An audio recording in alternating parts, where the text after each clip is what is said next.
Olá, pessoal, tudo bem? Espero que vocês estejam bem, estejam se cuidando. Bom, na aula de hoje nós vamos falar sobre distribuição eletrônica. Vamos lá? Como que foi organizada essa aula, né? Primeiro, nós vamos ver um pouquinho sobre o modelo atômico de Rutherford-Bohr. Depois, nós veremos os dois tipos de distribuição eletrônica, tanto por camadas quanto por subníveis de energia.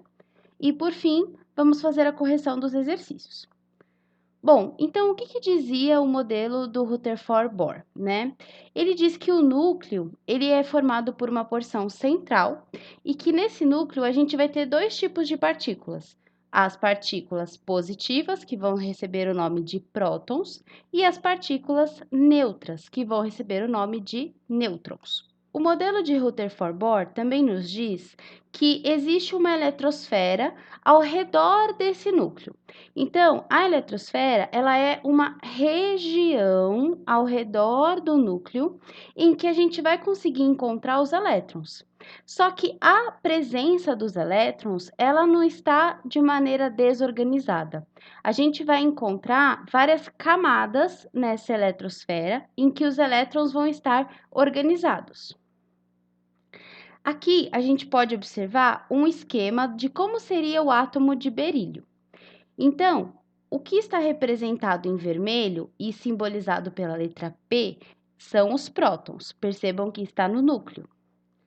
O que está simbolizado com amarelo e representado pela letra N são os nêutrons.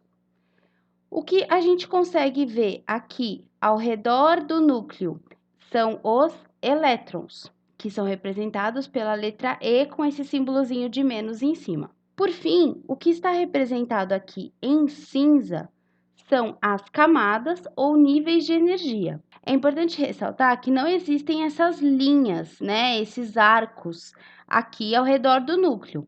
A gente coloca esses arcos para representar o caminho do elétron, tá? Na eletrosfera, mas isso daqui é apenas uma representação, não existem de verdade. Bom, então como que a gente faz a distribuição eletrônica, ou seja, a distribuição dos elétrons, utilizando as camadas ou níveis de energia?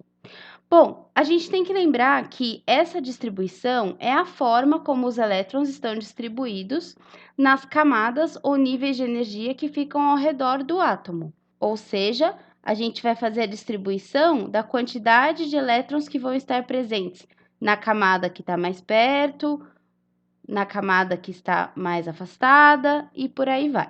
Os elétrons, eles não se distribuem de qualquer forma nessa camada. Então, a gente vai ter que seguir algumas regras. E quais são as regras? As regras, elas vão determinar a quantidade máxima de elétrons que a gente pode colocar em cada uma dessas camadas. Então, vamos dar uma olhadinha aqui na tabela. A camada K é a camada mais próxima do núcleo, e nessa camada só vão existir, no máximo, 2 elétrons. A camada L, a segunda camada mais próxima do núcleo, e nela a gente vai conseguir colocar até 8 elétrons. Bom, então ao nível 3, ou camada eletrônica M, a gente pode pôr até 18. Nível 4, ou camada eletrônica N, a gente pode pôr até 32. Nível 5, camada eletrônica O, até 32. Nível 6, ou camada eletrônica P, até 18. Nível 7, ou camada eletrônica Q, 2. Bom, mas não existe só a distribuição eletrônica por camadas ou níveis de energia. Existe também uma distribuição eletrônica por subníveis de energia. Então, os elétrons, dentro de cada camada, eles podem se distribuir em subcamadas, ou melhor, subníveis. Eles são identificados pela letra S, P, D e F. Cada uma dessas letras vai ter uma quantidade de elétrons máxima que a gente vai poder colocar. Cada nível, ou seja, aquelas camadas K, L, M, comporta uma quantidade máxima de elétrons, e esses elétrons, eles vão ser organizados em subníveis. Vamos dar uma olhada na tabela. O subnível S, ele é um subnível muito pequeno. Nesse subnível, a gente só consegue colocar até 2 elétrons. O subnível P já é um pouco maior, a gente consegue colocar 6 elétrons. O D, 10 e o F, 14. Mas como que a gente faz para saber quantos elétrons eu vou colocar em cada um desses subníveis? Como afinal eu organizo essa distribuição eletrônica? Para responder a essa pergunta, nós vamos utilizar o diagrama de Linus Pauling. Então, o Linus Pauling foi um cientista do século XX que criou uma representação gráfica para facilitar a forma como a gente organiza essa distribuição dos elétrons para cada átomo. Então, olha só, se vocês observarem, aqui a gente tem os níveis de energia, ou seja, as camadas. Então, eu tenho a camada K, a camada L, a camada M, certo? Cada uma dessas camadas tem uma quantidade específica de subníveis. Então, a camada K, que é a primeira camada, só vai ter o subnível S. Por quê? Lembra que na camada K só cabia até 2 elétrons? Se a gente voltar na tabela, a gente vai ver que o S só cabem até 2 elétrons. Então, existe uma relação entre a quantidade de subníveis e o limite de cada camada. Olha só, a camada K, a gente só vai ter um S. A camada L, ela é a segunda camada, por isso o número 2 aqui. Mas aí, lembra que ela cabia até 8? Na camada S, cabem 2. Na camada P, cabem 6. 2 mais 6, 8. Depois, a camada M é a terceira camada, por isso nós colocamos o número 3 aqui. Essa camada, ela já cabia 18. Então, se vocês forem contar, ó, na S cabe 2, na P cabe 6, deu 8. E na D cabe 10, 18. E assim sucessivamente. Uma coisa muito importante é respeitar a regra para usar o diagrama. Não basta simplesmente usar as linhas, a gente tem que seguir as setas. Então, o primeiro que vocês sempre vão começar é pelo 1S. Depois, eu vou seguir a seta e aí eu volto aqui para cima. E aí vem o 2S. Vou seguindo a seta e depois o 2P, 3S e depois 3P, 4S, certo? Não pode seguir na linha, não adianta fazer a primeira linha, depois preencher a segunda, a terceira, que vai dar errado. É sempre de cima para baixo na diagonal. Então, vamos ver um exemplo para ficar mais fácil, ó. Eu coloquei aqui para vocês o sódio, porque o sódio, ele é muito presente no nosso dia a dia, inclusive no sal de cozinha, né, que é o cloreto de sódio. Então, olha só, o sódio, ele tem número atômico 11, ou seja, ele tem 11 prótons. Como eu não tenho nenhuma carga aqui em cima, ou seja, não tem um maisinho indicando que ele se tornou um cátion, eu posso dizer que esse aqui é um elemento neutro. No caso de elementos neutros, o número de prótons vai ser igual ao número de elétrons. Então, quando eu for fazer a distribuição eletrônica, eu posso considerar 11 elétrons. Vamos lá. O que eu falei? Sempre começa pelo 1S. Lembra que no S só cabem 2? Então, eu vou vir aqui e vou colocar 2. Depois, ó, vou seguir a seta e aí vai vir o 2S. S novamente, eu coloco 2. Só que eu não posso ir colocando os números sem prestar atenção na conta. Olha só, 2 mais 2, 4. Eu tenho um total de 11, então significa que faltam 7. Vamos continuar então, ó. Seguir, desceu, não tem mais nenhum número. Agora eu venho para cá. Então, agora vem o 2P. No P, a gente podia colocar até 6 elétrons, certo? Agora, vamos parar e fazer a conta, ó. Eu já tinha 4. 4 com mais 6, 10. Significa que falta 1 elétron. Então, é esse 1 elétron que eu vou colocar na S do nível 3. Tudo bem? Assim, nós podemos chegar à seguinte conclusão: que se eu for considerar a distribuição eletrônica por camadas, na camada K, a gente vai ter 2 elétrons. Na camada L, eu vou ter 2 mais 6. Então, eu vou ter um total de 8 elétrons. Na camada M, eu só tenho um elétron. Então, M, um elétron. Essa é a distribuição eletrônica por camadas. Agora, se eu quiser fazer a distribuição eletrônica por subníveis, basta copiar essa sequência aqui. Então, ficaria 1s2, 2s2, 2p6, 3s1. Tudo bem? Então, vamos para os exercícios. Eu passei para vocês uma série de exercícios em que eu pedia para vocês fazerem a distribuição eletrônica, tanto por camadas quanto por subníveis. Então, no caso, por exemplo, do hidrogênio, que só tem um elétron, neste caso, ele só vai ter uma camada, certo? Que é a camada K, e contendo um elétron. A distribuição eletrônica por subníveis vai ser 1s1. Simples, só isso. Continuando, o lítio. O lítio já tem 3 elétrons, ok? Então, ele vai ter duas camadas. A gente vai ter a camada K, colocando os 2 elétrons, e a camada L, com 1 elétron. A distribuição eletrônica por subníveis, portanto, vai ser 1s2. Percebam que esse 1 que está aqui junto com o primeiro S significa que é a primeira camada. E o 2 significa a segunda camada, ok? Na primeira camada, nós temos 2 elétrons, como nós vimos aqui em cima, e na segunda camada, 1 elétron. Carbono.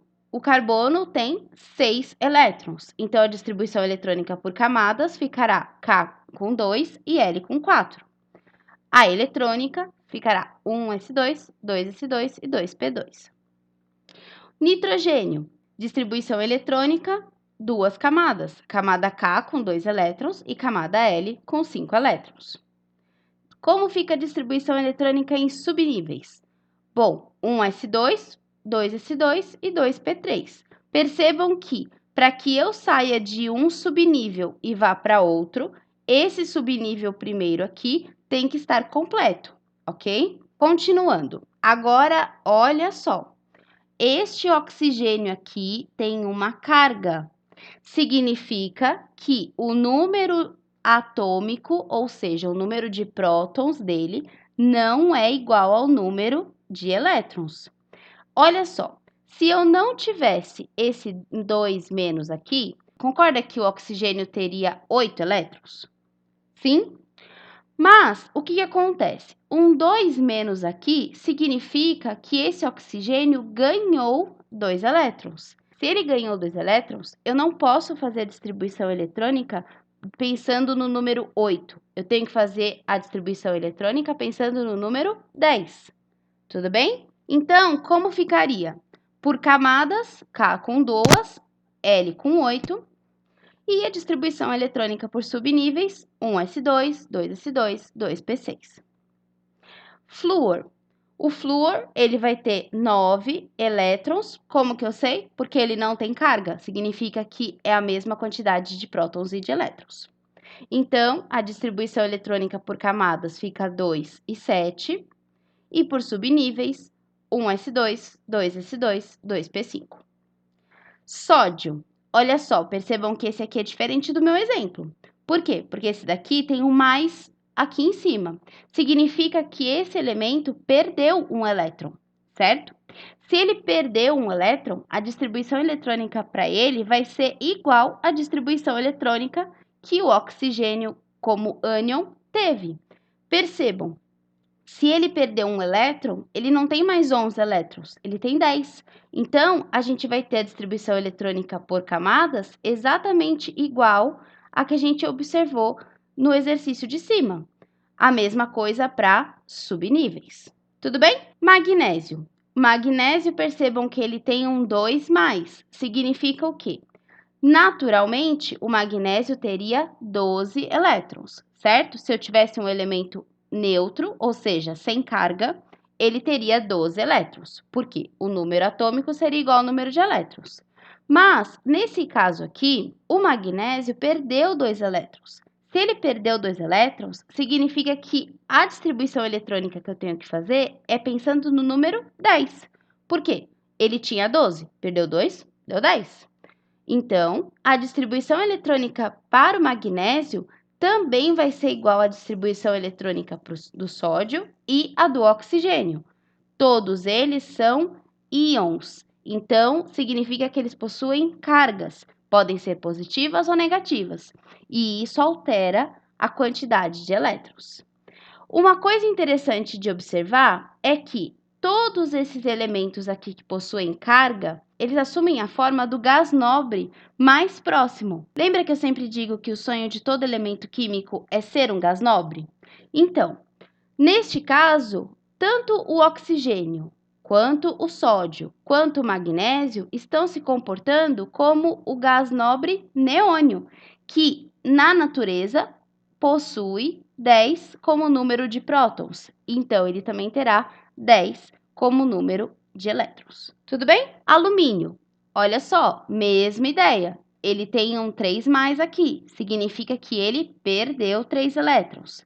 Portanto, a distribuição eletrônica do alumínio vai ser igual à distribuição eletrônica que nós vimos nos exercícios anteriores. Fósforo. No caso do fósforo, com 15 elétrons, percebam, a gente tem que colocar o limite das camadas para depois ir para a próxima camada. Se a camada L possuía um limite de 8 elétrons, significa que eu vou preencher com 8 e depois vou seguir para 5. A distribuição eletrônica por subníveis, então, ficará dessa forma. Então, olha só, na primeira camada eu tenho 2 elétrons. Confere. Na segunda camada eu tenho 8 elétrons. Confere. Na terceira camada eu tenho 5 elétrons. Confere. Uma dica: sempre façam a distribuição eletrônica por subníveis primeiro, porque aí você vai ter certeza da quantidade de elétrons que você tem que colocar em cada camada e reduz as chances de você errar. Bom, o enxofre.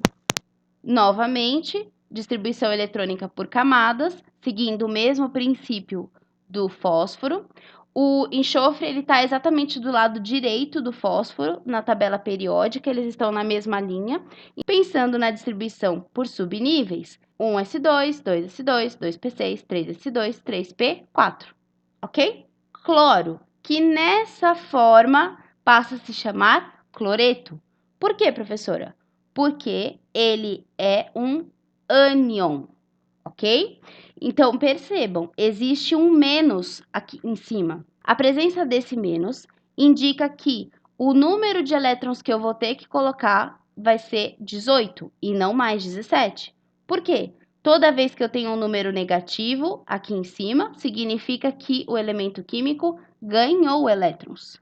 Assim, a distribuição eletrônica dele ficaria 2, 8, 8, pensando nas camadas, e por subníveis, 1s2, 2s2, 2p6, 3s2, 3p6. Agora, olha só que interessante. O alumínio, como tinha apenas 10 elétrons, assumiu a forma do gás nobre neônio, enquanto que o cloreto assumiu a forma do argônio.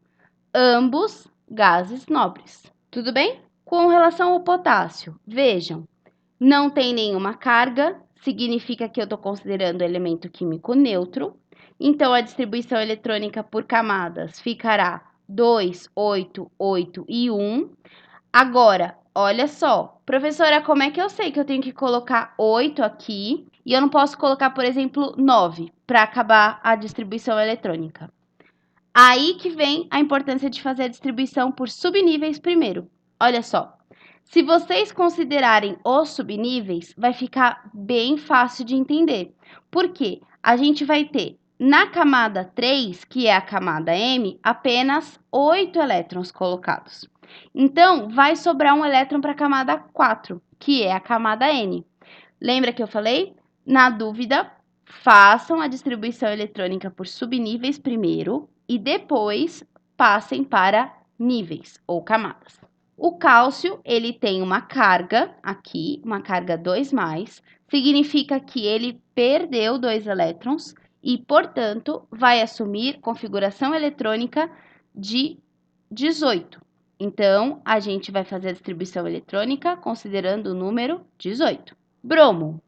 O bromo, ele possui a distribuição eletrônica em camadas 2, 8, 18 e 7. Como que eu tenho certeza? Simples. Fiz por subníveis e cheguei à conclusão de que ele possui 4 camadas, ó. 1, 2, 3, 4, certo? E a 3 aqui continuando. Tudo bem? E quantos elétrons ele tem na última camada? A última camada é a camada 4. Então, ele vai ter 7 elétrons. Apenas para observar que, no caso do cálcio, que possuía carga elétrica 2+, ele assumiu a distribuição eletrônica do argônio. Tudo bem?